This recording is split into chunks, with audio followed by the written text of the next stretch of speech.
Hello, everyone. I presented to NANOG about 1 year ago, and after the presentation, I thought, will there be anything interesting happening in the next 1 year? Oh, yes. And boy, I was wrong. So the purpose of this session is to do a number of things. Go through what has been happening in the last 1 year, give you a little bit of highlights, help you to understand these attack types and how to defend against those, and then try to look a little bit about new approaches to how we can deal with those threats and issues. So basically, I'll go through some trends and look at those different attack types, and then the need for increased visibility.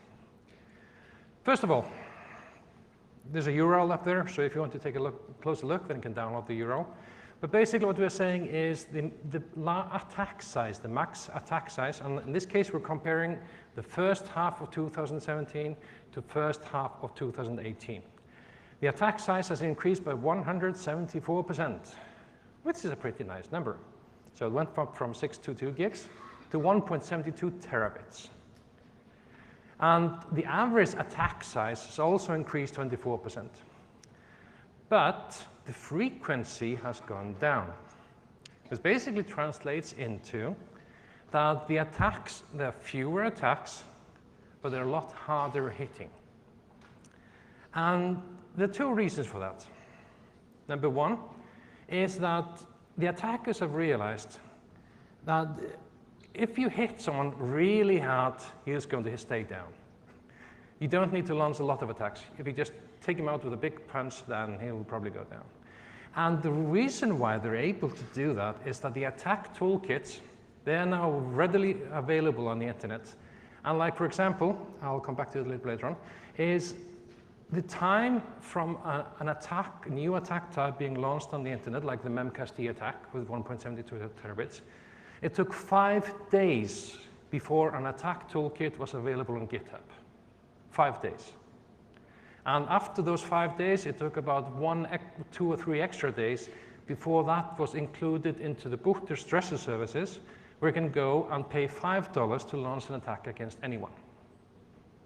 Then, which means it takes 1 to 2 weeks before something new comes out, and then anyone which has $5 in his pocket or on his Bitcoin attack account is able to use it to launch it against you.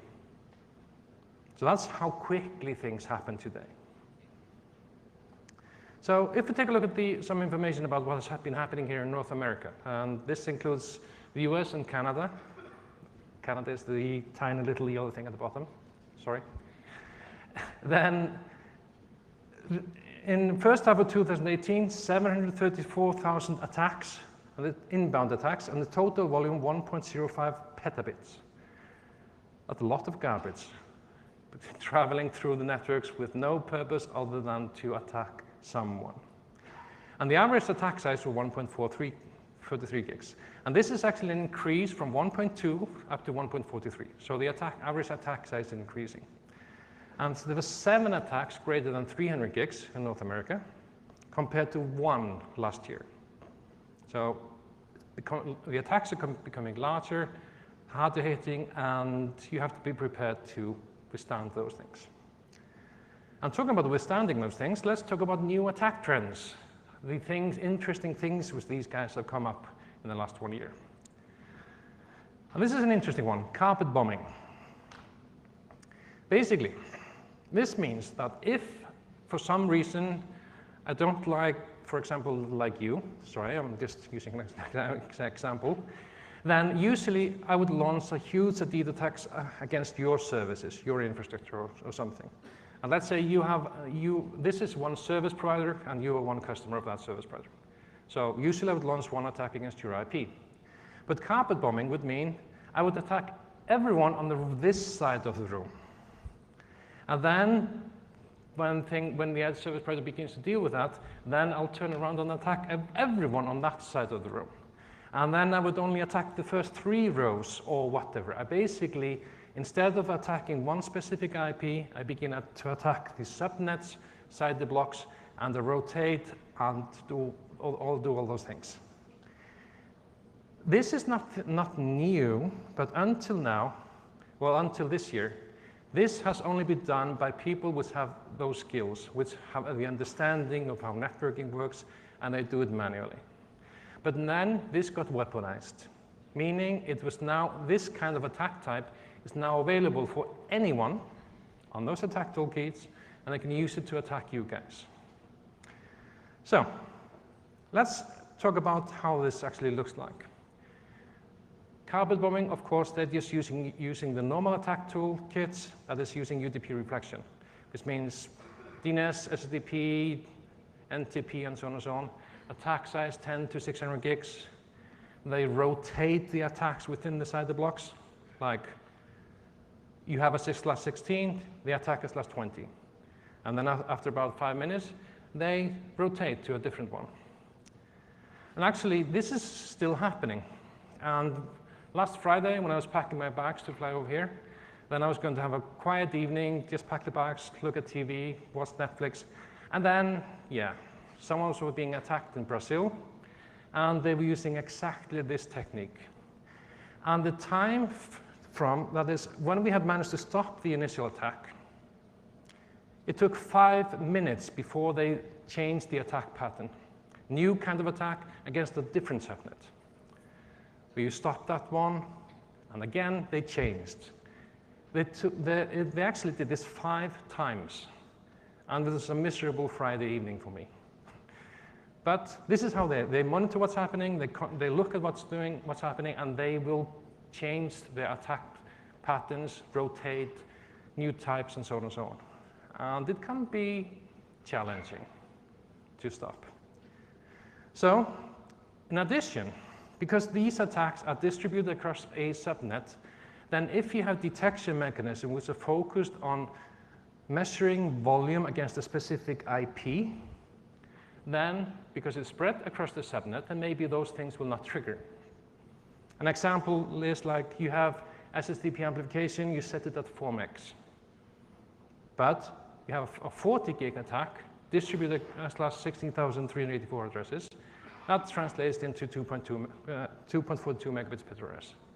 But these 40 gigs, they are enough to fill the links to maybe stop all the traffic going through a specific box, and you do not know what's happening. We've had examples of service providers which are really good at what they're doing, but they didn't detect this, detect a multi-hundreds of gigs type of attack because of exactly this. Because they had tuned their detection systems to look at specific IPs, not at CIDR blocks. And to make life even more fun, then you will have a flood of IP non-initial fragments. And let me explain a little bit very quickly why these fragments are irritating. So if you have a UDP packet, let's say this is an NTP packet, then, well, okay, it's an UDP packet which is large, and this gets fragmented. The problem is, of course, when you have fragments, they do not contain the UDP header itself. This means you have no idea about which specific source port or destination port this is. It's just a fragment. Yes, if you reassemble it, of course you will have the entire packet and could mitigate it, but reassembly requires resources. And if you're trying to deal with this on the network with as least resources as possible, then this can be irritating. If everything is within one packet, no fragments, you will always have the port numbers to relate to, or the length, or something, which is not part of the non-initial fragments. So how do you detect these things? So, like I said, detecting volume against one specific destination IP is not good enough anymore. You need to start to look at volumes against specific network blocks, subnets, CIDR blocks, or whatever, or the volume of traffic going through interfaces. If that goes beyond a specific limit, then you need to start to look at it. Okay, it's not rocket science which I'm talking about, but the thing is, we have gotten used to detecting things in a specific way. We need to change that a little bit. Take a look at these new approaches such that we can detect this as quickly as possible. We don't want our customers to be our detection mechanisms. When the customer phones you and screams at you, that's too late, basically. Okay, but if you want to do things at list level, you will probably need to understand what's normal. What is actually normal? Is it normal to have 80% usage on a specific interface? And maybe that's perfectly okay. That's how your network is designed. Or we will solve that next month with this link upgrade or whatever. But if you don't know what's normal, then you have the risk of beginning to take action against something which you shouldn't be trying to stop. So profiling, measuring things, have some graphs on interface volumes, store them somewhere so you can take a look at them and see, okay, this is actually normal. I will not mess with this box. So mitigation, okay, this is a normal reflection type of attack. The only difference is the destination IP will vary a lot, which means you cannot put your filters in place against the specific /32 or /128. You could then potentially start to use the destination CIDR block, but the risk is when you have finally put everything in place and you now are mitigating attack against this /20, well, the guy goes to a different /20, and then you have to change it again. So what can you do? If you have information about the reflectors themselves, because of course they're using source address spoofing, pretending to be used, send it against an NTP server, SSDP server or something, and then this junk comes in your direction, then maybe you can use the reflectors IPs. And actually I'll come back to it a little bit later on because we have a project which maybe will help you in this case. Then, okay, use the flow spec or source remote trigger black holing. One thing about those non-initial fragments, which are so irritating. We have been working with a number of customers, and some of our customers have come to us and said, this is what we do in a very successful way, is that if you have non-initial IP fragments, which are destined towards your network, and in most cases your access networks, then rate limit them down to low values like 1%. And this sounds interesting because usually you would not start to rate limit stuff because that's a big no-no in many cases. But we're talking about UDP fragments. And UDP fragments going towards your access networks, and your access network is usually where your consumers are, and those are usually the ones which are getting attacked these days due to gaming or whatever. And actually the 600 gig carpet bombing attack, but that was actually due to a gaming dispute. Someone didn't like the other guy, and instead of, well, in this case, he launched what I would call almost a nuclear missile against someone else, took out almost the entire network. But that's the issue. So and in those cases, in most cases, you would not have many UDP fragments going towards those access networks. So it's perfectly okay to rate limit those. And what we have seen from some of the customers we were working with, this has helped in blocking 1/3 to half of the attack just by doing this. The only thing you have to be careful of is that there are some fragments which are legitimate. And if you have traffic going towards your own DNS recursive infrastructure from the public DNS servers, don't rate limit that. Usually focus it on the access networks or against things you know shouldn't be receiving those huge fragments all the time. Of course, if you have intelligent DDoS mitigation boxes, you can just reroute the attack to those and they will take care of it. But again, don't take an entire /16 and mitigate it towards a cleaning cluster.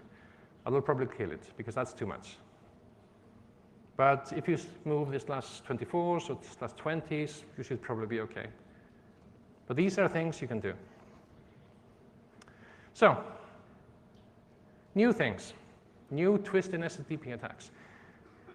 So this got a lot of attention earlier this year because there was a certain company out there which said, okay, there's a new way to launch SSDP attacks, and this will take down the internet.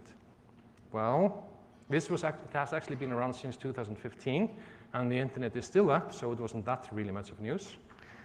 So my colleague, Matt Bing, he was actually presented during one of the lightning talks at NANOG 72, so I'll not go into too much detail.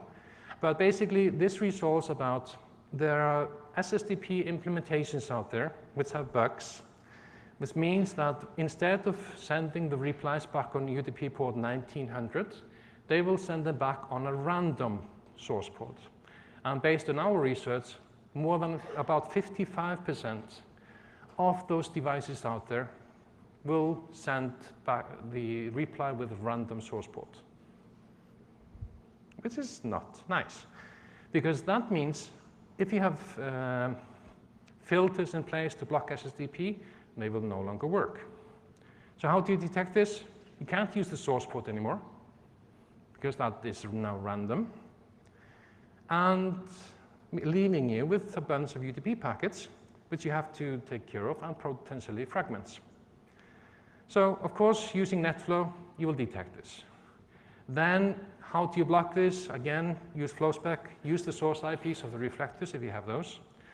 You could potentially start to use some kind of payload inspection, because these things SSDP will either have a UPnP 1/1.0 in the header, or HTTP 1/0 in the header as well. If you could then use those patterns to block, but that requires a regex, that requires maybe a device which you don't have in your network. Rate limit the fragments, or divert the traffic to cleaning clusters. So it's an irritation. It's just basically another thing to make life miserable for us. One interesting thing with this specific bug is that in some deployments, this is lib UPnP on Linux, on small IoT boxes. And in some of those IoT boxes, they have an additional problem, is that this bug influences UPnP as well. And just to refresh your memory, UPnP is what runs on those boxes at home, which allow devices on inside to punch holes through the CPE, such that you can connect from the outside. Basically, a device on the inside tells your CPE, please open up some holes so I can connect to my device from the outside. That could be a webcam, could be something else. UPnP is evil. You should not use it. Block it, disable it, because it has all kinds of bugs. But in this specific case, the 1.65% of those SSDP devices we saw there, they allow someone on the outside to punch holes through the CPE device into your network. And that's taking user friendliness to extreme levels, I would say. It's good for the attackers, but this is the only thing you need. And this is exactly the commands we used. So basically, you create an XML schema, you specify the external port you want to open, in this case 2222. It's protocol TCP, the internal port should be 22, and the internal IP address should, like in this case, be 192.168.1.200. You send this to the CPE device, and the CPE device will say, okay, that's fine. I will now punch up a hole, allowing port traffic on TCP port 2222 to go through the device and to the internal device on port 22, which is SSH. And this actually works. Really nice and user-friendly. And we did a mapping of this, and this is basically, we detected 33,000 devices which had this specific bug, and this is the distribution around the world. So not that many, well, 613 in Canada, 1,250 in the US, a lot of them in Russia. Maybe that's a requirement by the authorities to allow the authorities to connect through your devices, but okay, I don't know. But I think it actually comes down to the issue that I was told in Russia, then the consumer will have to buy his own CPE device. And of course, what people, when you go into the store and want to buy a CP device to connect to the internet, you will always buy the cheapest one. Correct, it's cheap. And it gives me 100 megs or 1 gig or whatever. But usually the cheapest stuff has the most amount of bugs. So that's probably the reason. Okay, memcached. There was actually a session on this on last NANOG, so we'll not go into too much detail, except that this is the reason why we got the 1.72 terabit attack. Memcached is this caching service, and the default implementation allowed anyone to connect to it on UDP and TCP port 11 through 11. And by default, it listened on all interfaces. This has been fixed now. So if you take the latest version of memcached, deploy it, it will only listen on TCP and only listen on the loopback interface, which makes sense. But back in March, this was not the case. And actually, Artyom, he said that you could have a really crazy amplification factors. When I was testing this in my lab, I managed to get an amplification factor of 1 to 500,000. Meaning I sent one packet of 1,400 bytes.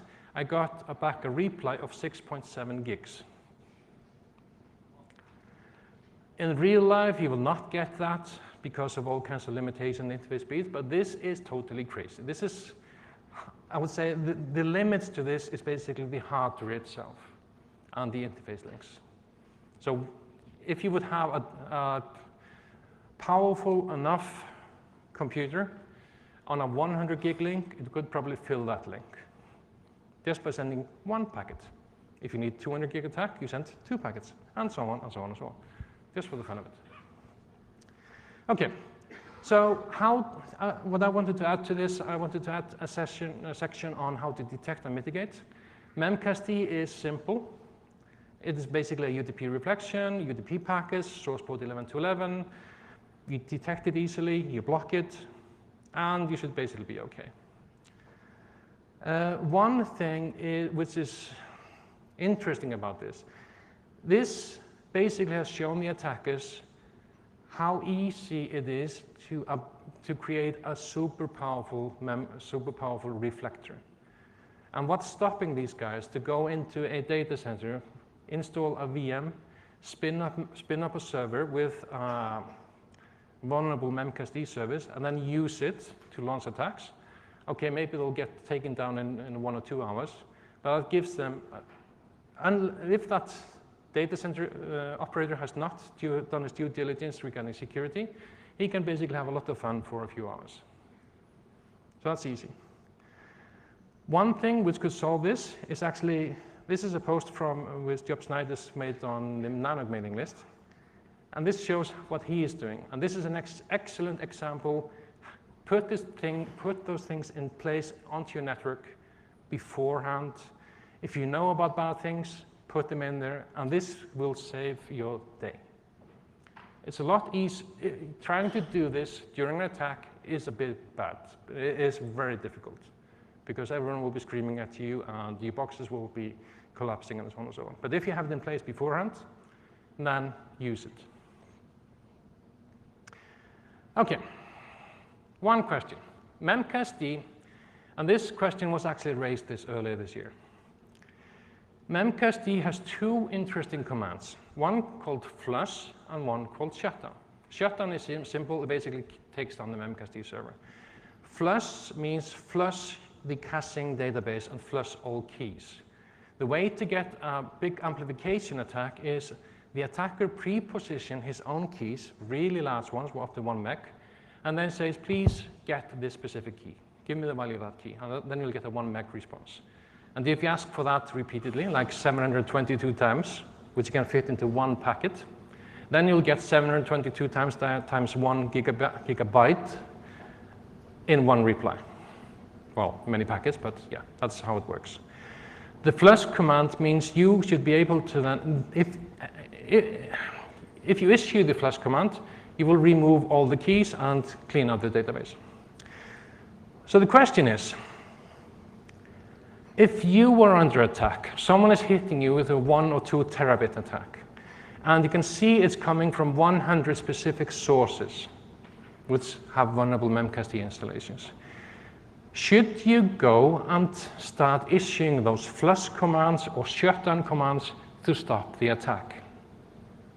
Should you be fighting back? Should you try to stop the attackers?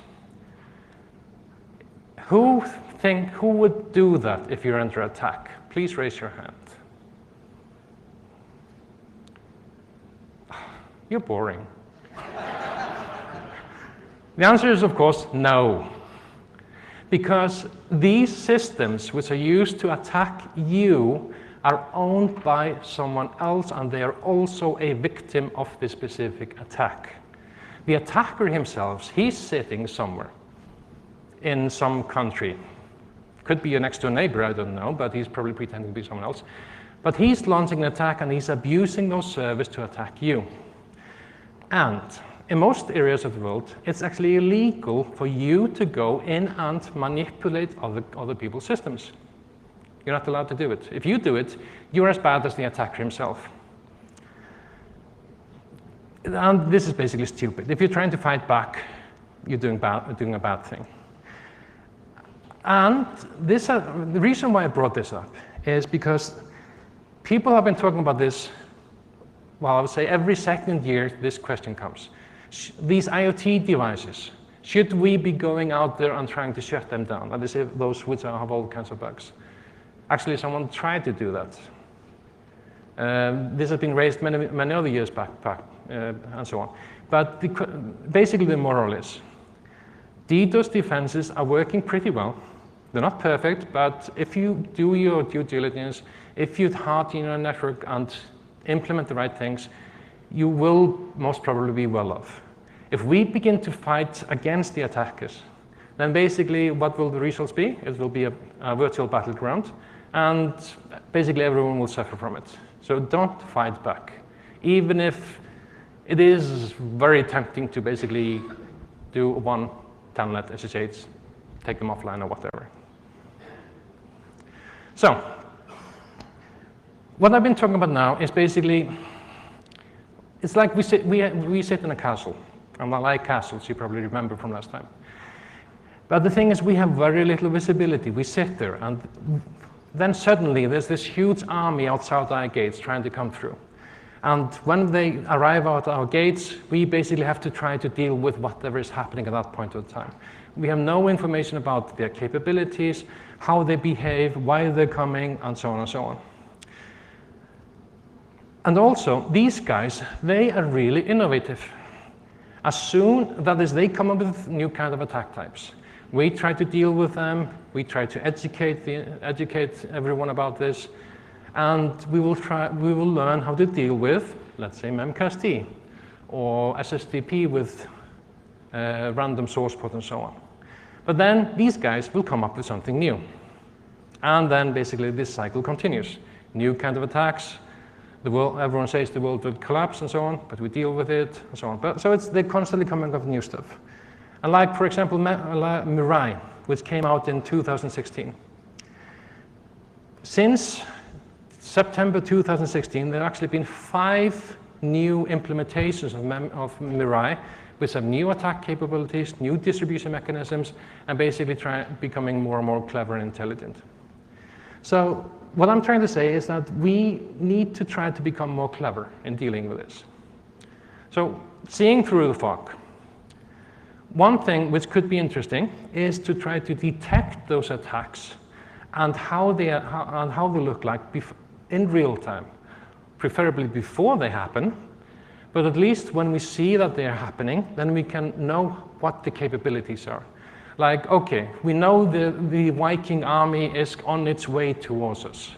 And we know the Vikings, they have these kind of weapons and so on and so on. But no, okay, tomorrow it's the French who are coming to attack the English or something. And they have siege weapons. They are able to break down our doors. So we need to strengthen them and so on. And this is actually something which we began doing earlier this year, is that we have infiltrated those botnets. We pretend to be vulnerable IoT devices, and we allow them to infiltrate us. They think they're injecting malicious software into our devices, but we just we accept it. And then we say, OK, we are here. And the example on the right-hand side is actually one of our pretend IoT devices received an attack command to launch an UDP attack against someone in the US on port 3074. The example at the top shows you we pretend to be reflectors.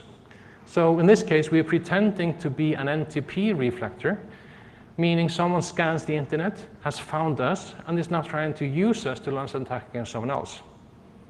So this information can help our customers to say, hey, well, you are going to be someone is sending out attack commands against you using these protocols, and they're using this malware family. That means these are their capabilities. It will help you to fight against these guys. Also, what we are starting to do now is we are going to be scanning for those reflectors and building lists of known reflectors which have been abused in the past. Meaning, and this is something which we are going to be sharing with you guys, such that you know, here's a list of bad things which are currently being abused by the bad guys, which can help you if you're facing an attack. Okay, like I said, we pretend to be IoT devices. We accept the malware, which is good because then you can reverse engineer it. And we implement things like DNS sinkholes, such that we can find out where there are vulnerable devices, and so on and so on. This all gathers creates information about the attackers, the capabilities, where the devices are, and can then hopefully help us to build better defenses and help you guys when you're facing an attack. So that you know you're being attacked by the Vikings or you're being attacked by the French army or whatever. Then you can tune your defenses to who is coming there. So, summarizing, we're into the terabit era. We have now attacks going beyond 1.7 terabits. They're harder hitting. You need to follow the security best practices because these guys are constantly adapting to whatever you're doing. So scan your own networks, block rate limit things, like what Job Snyder was explaining. Use those things, they are really good to help you to defend beforehand, before you get attacked. And also make extremely strict requirements of your vendors. The reason why I put this up is that earlier this year, we had a service provider in a certain country in Southern Europe calling us because the entire access network was down. The reason for that is that they had recently purchased around 10,000 new CPE devices and deployed them to their customers. Those CPE devices had a specific vulnerability. And someone had scanned the network and was now using those 10,000 CPEs to launch outbound DDoS attacks, basically taking down their entire customer network due to this. Yes, if they had installed the latest patches, then it would have been okay, but in this case, their network was being used against them. Or basically, they were using the network to attack someone else, and yes, they had a bad day. So the solution in that case, they blocked the CNC communication and then had to go out there and replace all those 10,000 devices, which was a lot of fun.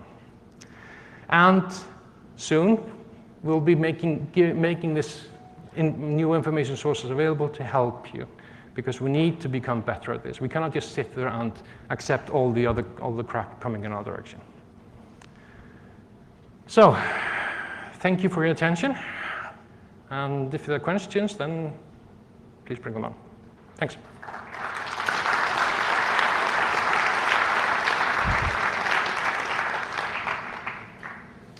Hi, Jared Mott from Akamai.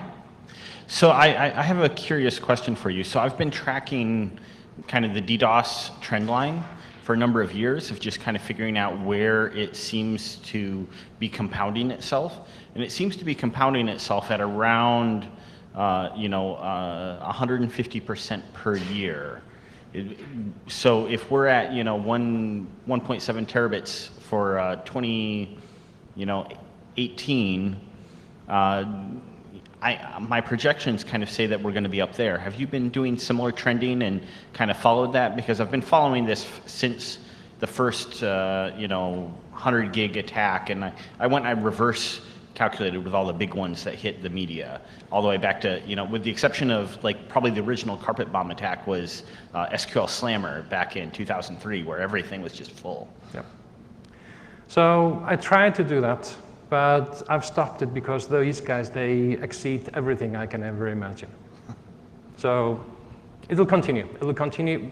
There will continue to be software vulnerabilities, and they will be used against us. And maybe the volume, one thing, taking one step back, maybe the volume might start to go down because the attacks are so effective, they can do all kinds of things.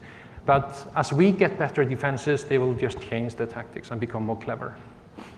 So will it go up? Will it go down? No idea. Will we continue to get hit and have problems? Yes. Okay. Good afternoon, Don F5.